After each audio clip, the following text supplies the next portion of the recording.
Hello everybody, I welcome to you all in your legal channel law Aasan with Aditya. क्या आप मुझे बता सकते हैं आज का टॉपिक क्या होने वाला है? उप्स, लिखा हुआ है। ठीक है, एफआईआर को मैं डिस्कस करने वाला हूं आपके साथ, जो कि बीएनएसएस के अंदर अब डील करा जा रहा है। जितने भी इंपॉर्टेंट चेंजेस हैं सब मैं आपको इस वीडियो में बताने वाला हूं। बस आप इस चैनल के साथ जुड़े रहिए, लॉ आसान विद आदित्य।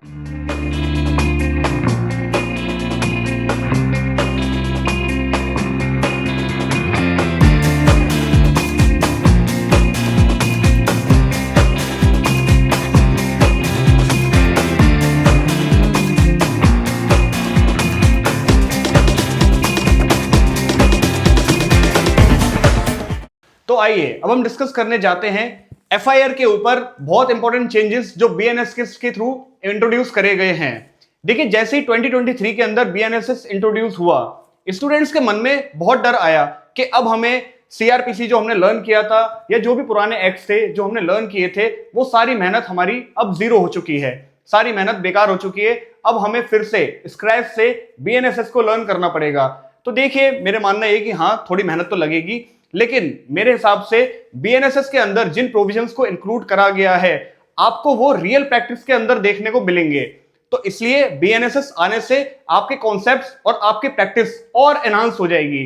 तो उन्हीं चेंजेस को मैं आपके सामने इंट्रोड्यूस करने जा रहा हूं, आपको एक्सप्लेन करने जा रहा हूं। Section 173 of the BNSS. अगर आपने अभी बेरेक्ट नहीं खोला है तो प्लीज अपने बेरेक्ट को खोल लीजिए। अब आप देखेंगे सेक्शन 173 जो कि एफआईआर से डील करता है, चैप्टर 13 का एक पार्ट है। चैप्टर 13 के अंदर जो सेक्शंस है वो सेक्शन 173 से लेके 196 तक हैं। ये प्रीलिम्स के लिए एक बहुत इंपॉर्टेंट क्वेश्चन हो सकता है कि चैप्टर 13 के अंदर सेक्शंस कहां से लेके कहां तक हैं। सेक्शन नंबर 173 की अगर मैं बात करता हूं, जो कि एफआईआर से डील करता है, जिसके अंदर सबसे पहला जो चेंज आया है वो है जीरो एफआईआर। जीरो एफआईआर का सिंपल सा मतलब ये है कि है तो ये जीरो एफआईआर, लेकिन इसकी वैल्यू बहुत है। अब इसको जीरो एफआईआर क्यों कहते हैं, मैं आपको सिंपली समझाता हूं। देखिए, हर एफआईआर का एक नंबर होता है। फॉर एग्जांपल 1 2 3 4 5, ये एक एफआईआर नंबर रजिस्टर हो गई।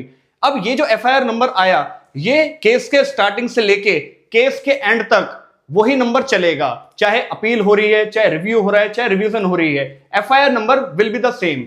लेकिन जब भी जीरो एफआईआर लिखी जाती है तो वहां कोई नंबर नहीं दिया जाता, बल्कि नंबर दिया जाता है जीरो। जीरो नंबर दिया जाता है। ऐसा क्यों? क्योंकि ये एफआईआर वहां पर लॉन्च होती है जिस पुलिस स्टेशन के अंदर ऑफेंस कमिट नहीं करा गया। फॉर एग्जांपल, आप अगर दिल्ली के अंदर रहते हैं और आपने एक ऑफेंस कमिट होते हुए देखा कनॉट प्लेस के अंदर, लेकिन आप किसी वजह से कनॉट प्लेस के थाने के अंदर एफआईआर लॉन्च नहीं करवा पाए और आपका घर या ऑफिस या कोई भी एक जगह आपका द्वारका के अंदर है। अब you being a responsible citizen, आपको याद आया कि मैं सीपी के अंदर तो एफआईआर लॉन्च नहीं करवा पाया, तो जीरो एफआईआर आपको एक ऑप्शन देता है कि आप द्वारका के पुलिस स्टेशन में जाके एफआईआर करवा सकते हैं। इसका मतलब यह है कि आपको उस जगह पे एफआईआर करवाने का मौका मिल रहा है जहां पर ऑफेंस नहीं कमिट हुआ। तो इसलिए जीरो एफआईआर की बहुत वैल्यू है।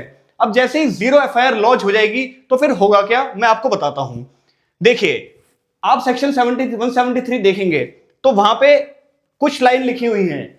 सबसे पहली लाइन है irrespective of the area where the offence has been committed. ये ऐसी लाइन है जो कि जीरो एफआईआर को डायरेक्टली इंडिकेट कर रही है। जीरो एफआईआर अलग से नहीं लिखा हुआ है सेक्शन के अंदर, हम इस लाइन से समझते हैं कि ये जीरो एफआईआर की तरफ इंडिकेट कर रहा है। यानी कि इररिस्पेक्टिव ऑफ द एरिया, हमें एरिया से फर्क ही नहीं पड़ता है कि कौन से एरिया के अंदर ऑफेंस कमिट हुआ है।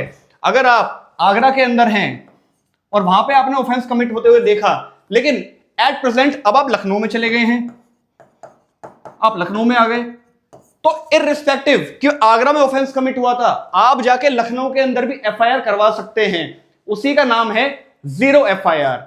अब जैसे ही जीरो एफआईआर लॉन्च हो गई, जैसे ही जीरो एफआईआर लॉन्च हो जाती है, तो अब पुलिस स्टेशन क्या करेगा, उस पुलिस स्टेशन को जहां पर असली में ऑफेंस कमिट हुआ है वहां पर ट्रांसफर करनी पड़ेगी एफआईआर को, जहां पर नंबर प्रॉपर एफआईआर का दे दिया जाएगा। तो देखिए, अब समझते हैं इसके इंपॉर्टेंट पॉइंट्स। ये तो मैंने आपको समझा दिया कि जीरो एफआईआर क्या होता है, लेकिन इससे जुड़े हुए इंपॉर्टेंट पॉइंट्स भी आपको याद रखने हैं जो कहीं पर लिखे नहीं है, लेकिन आपकी जानकारी के लिए बेहद जरूरी हैं। देखिए, जीरो एफआईआर के आने से सबसे बड़ा एडवांटेज क्या हुआ है? No bar of territorial jurisdiction. Territorial jurisdiction का सिंपल सा मतलब है वो जगह जहां पे एक पुलिस थाना है और वो पुलिस थाना उस एरिया के ऑफेंसेस को कवर अप करेगा। इसका मतलब जीरो एफआईआर उस बार को रिमूव करता है, यानी कि no bar of territorial jurisdiction. इसी एग्जांपल के अंदर आगरा लखनऊ की जो टेरिटोरियल बार था उसको रिमूव कर दिया गया है।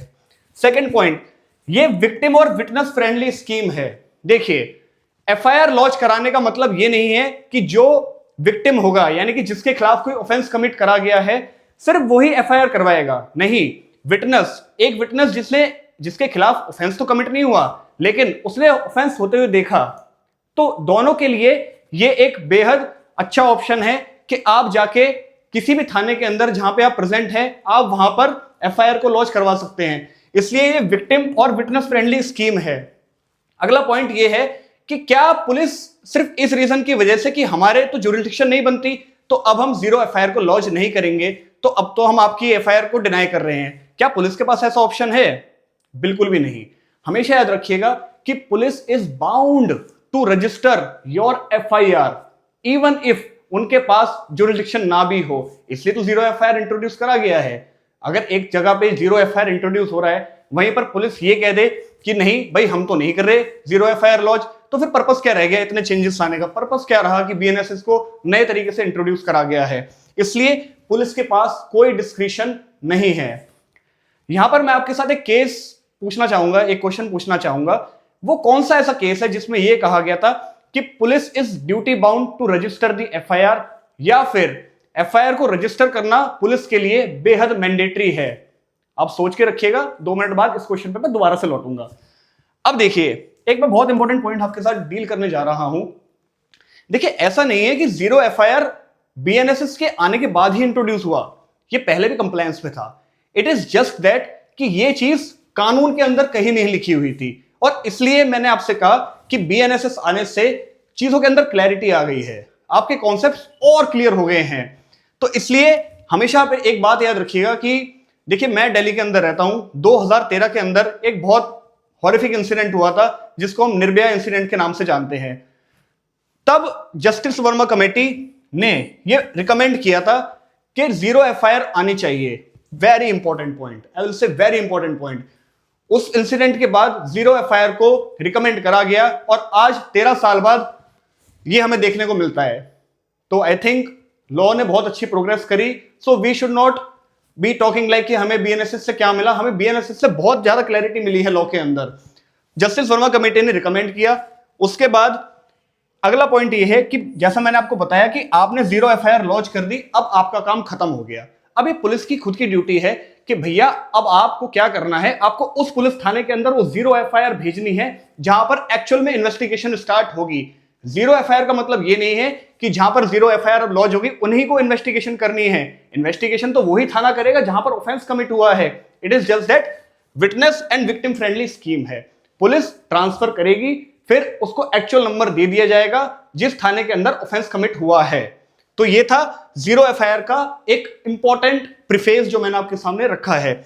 इससे जुड़ा एक केस है Kirti Vashishtha versus state, Delhi high court ने डिसाइड किया था, 2019 का केस है ये। इसके अंदर क्या हुआ, zero FIR can be filed in any police station irrespective of their residence और प्लेस ऑफ अकरेंस।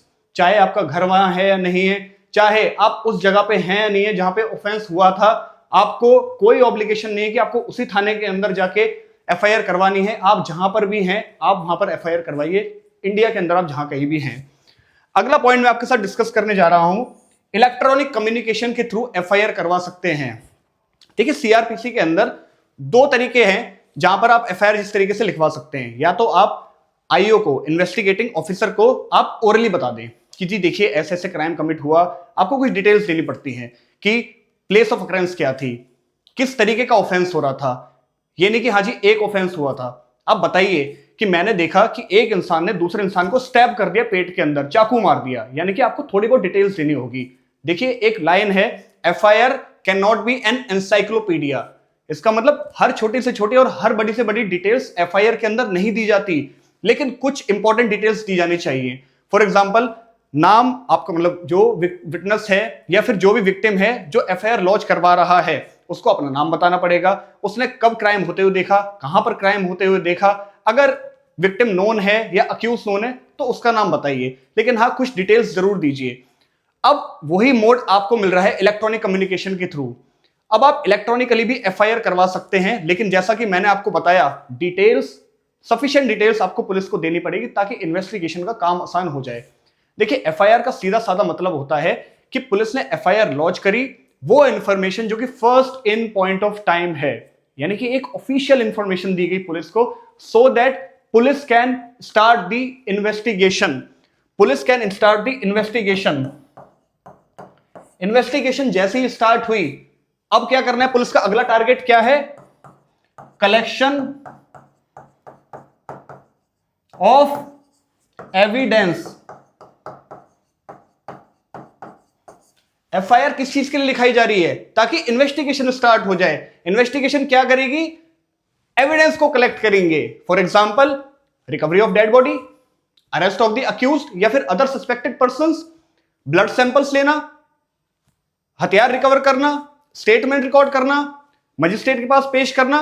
ये सब क्या है, ये सब इन्वेस्टिगेशन है और इससे एविडेंस कलेक्ट होंगे सो दैट एक फेयर ट्रायल हो सके।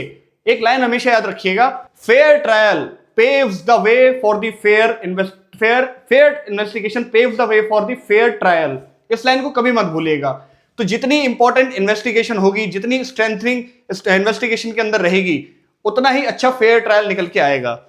तो इसलिए इलेक्ट्रॉनिक कम्युनिकेशन के थ्रू अब आप एफआईआर को लॉन्च करवा सकते हैं, बशर्ते आपको इसको 3 दिन के अंदर साइन करना होगा।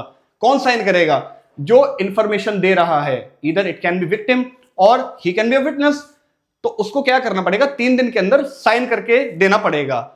अब सपोज करिए वो अगर इंडिया के अंदर है ही नहीं या फिर वो इंडिया से बाहर चला गया, लेकिन उसने सफिशिएंट डिटेल्स दे दी हैं, तो ठीक है, in that case this condition can be exempted. लेकिन फिर भी अगर आप आसपास की विसिनिटी के अंदर हैं तो जाइए और 3 दिन के अंदर साइन करवा दीजिए, ताकि पुलिस वाले को ये भरोसा हो जाए कि हाँ एक ऑथेंटिक इंफॉर्मेशन आ गई है, now I am up to the task कि अब मुझे इन्वेस्टिगेशन स्टार्ट करनी है।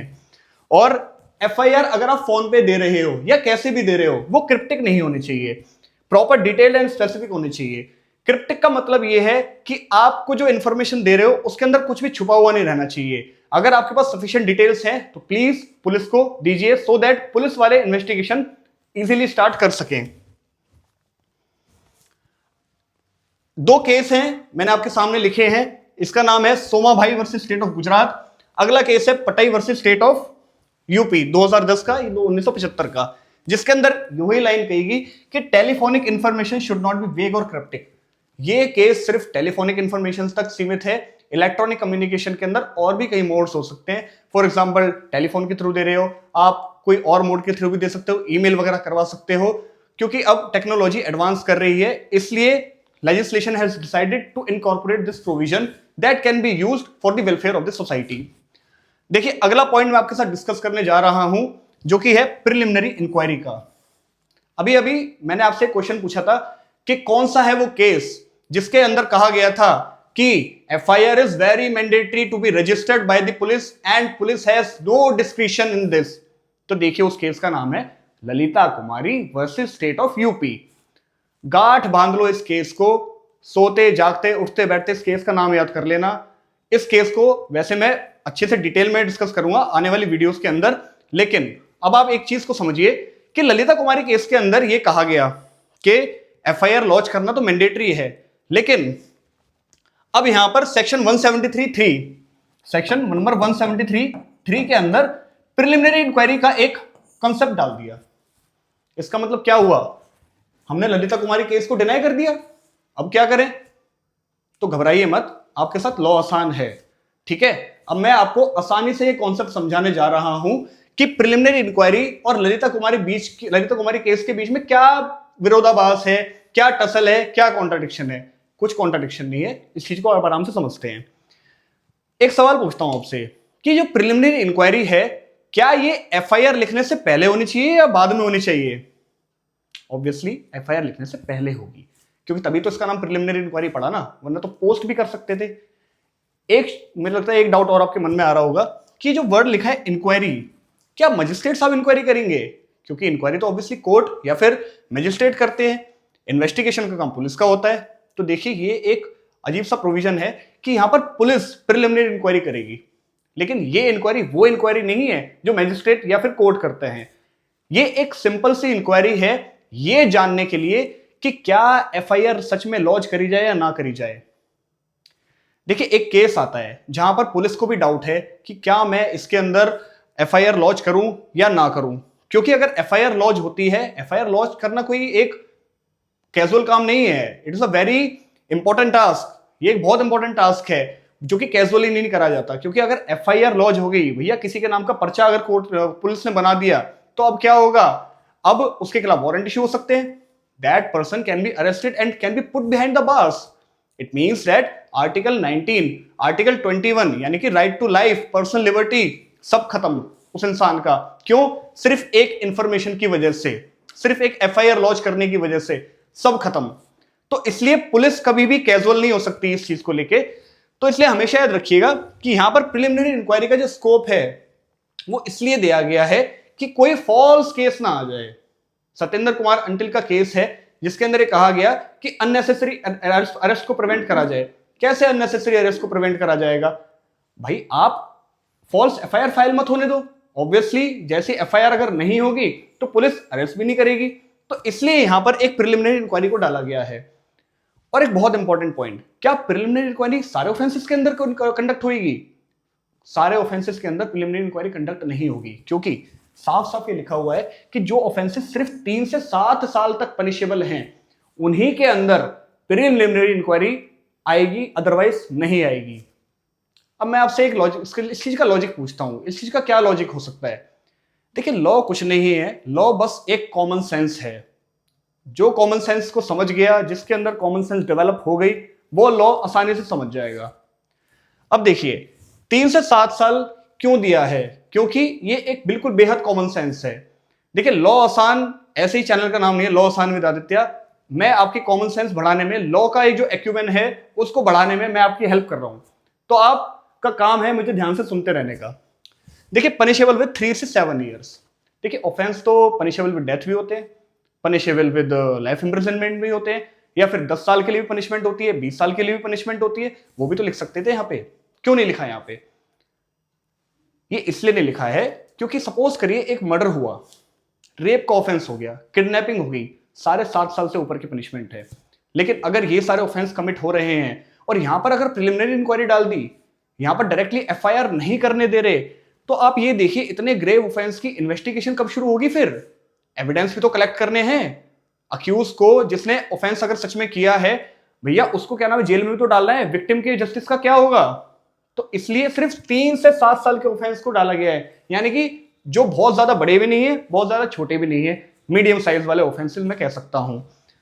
लेकिन ऐसा भी नहीं कि पुलिस बस धड़ल्ले से जो भी 3 से 7 साल का ऑफेंस आया, भैया अब तो हम प्रिलिमिनरी इंक्वायरी करने बैठ रहे हैं। नहीं, ऐसा नहीं है। आपको अपने आला अधिकारी यानी कि डीएसपी से परमिशन लेनी पड़ेगी, deputy sub inspector of police, deputy superintendent of police. इसके बाद आपको nature and gravity of the offence भी याद रखनी है। ऐसा नहीं होना चाहिए कि बहुत ग्रेव ऑफेंस आया जो कि 7 साल के ऑफेंस से पनिशेबल है, आप उसके अंदर बैठ गए प्रिलिमिनरी इंक्वायरी करने के लिए। नहीं, अगर 7 साल का ऑफेंस भी है और ग्रेव है, मेरे ख्याल से तब भी प्रिलिमिनरी इंक्वायरी नहीं होनी चाहिए, डायरेक्टली एफआईआर होनी चाहिए।